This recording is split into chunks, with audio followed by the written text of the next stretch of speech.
ang masaklap na sinapit ng Pinoy boxer na si Jonas Sultan sa kamay ng Japanese prospect na si Rico Masuda.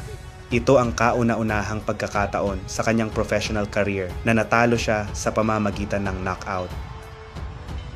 On February 2024, nakaharap ng veteranong Pinoy na si Jonas Sultan ang batang Japanese prospect na si Rico Masuda sa Kokugikan sa Tokyo, Japan.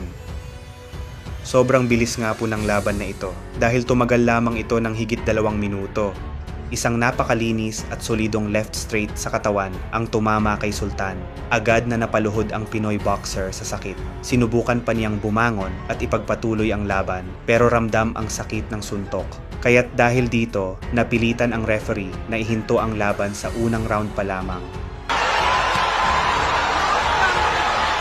At ngayong linggo, Marso 15, muling magbabalik ang The Filipino Flash para harapin itong matibay na pambato ng Japan na si Rico Masuda para sa WBA Bantamweight Title Eliminator na gaganapin sa Yokohama, Japan. Ang huling laban ni Nonito Donaire ay noong Desyembre nakaraang taon kung saan ay nakaharap niya ang WBA Bantamweight Champion na si Seiya Tsutsumi. Maganda ang pinakita ni Nonito sa laban na iyon dahil nagawa niyang pahirapan si Seiya Tsutsumi. Subalit pagkatapos ng laban ay hindi pinalad si Nonito na makuha ang panalo sa hometown ng kalaban.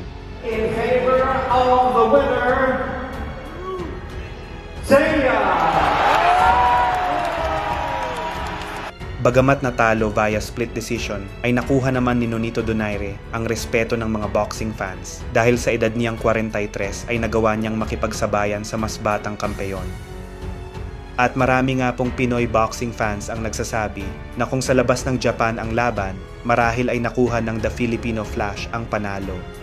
Ngayong darating na linggo ay muling papatunayan ni Nonito Donaire na hindi pa siya tapos. Pero hindi ito magiging madaling laban para sa The Filipino Flash dahil makakalaban niya ang matibay na Japanese fighter na si Rico Masuda. Si Nonito ay merong kartada na 43 na panalo, 28 dito ay tinapos niya via knockout at meron siyang 9 na talo. Habang si Rico Masuda naman ay merong kartada na 9 na panalo, 8 dito ay tinapos niya via knockout at 1 talo lamang.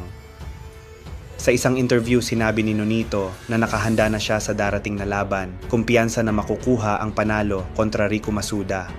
At bagamat dehado sa betting odds, maraming Pinoy boxing fans ang naniniwala na malaki ang tsansa ni Nonito na manalo dito.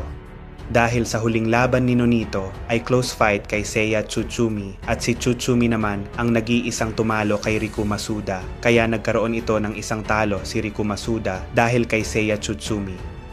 Mahalaga po ang laban na ito dahil ang mananalo ay magiging mandatory challenger para sa WBA Bantamweight World Title.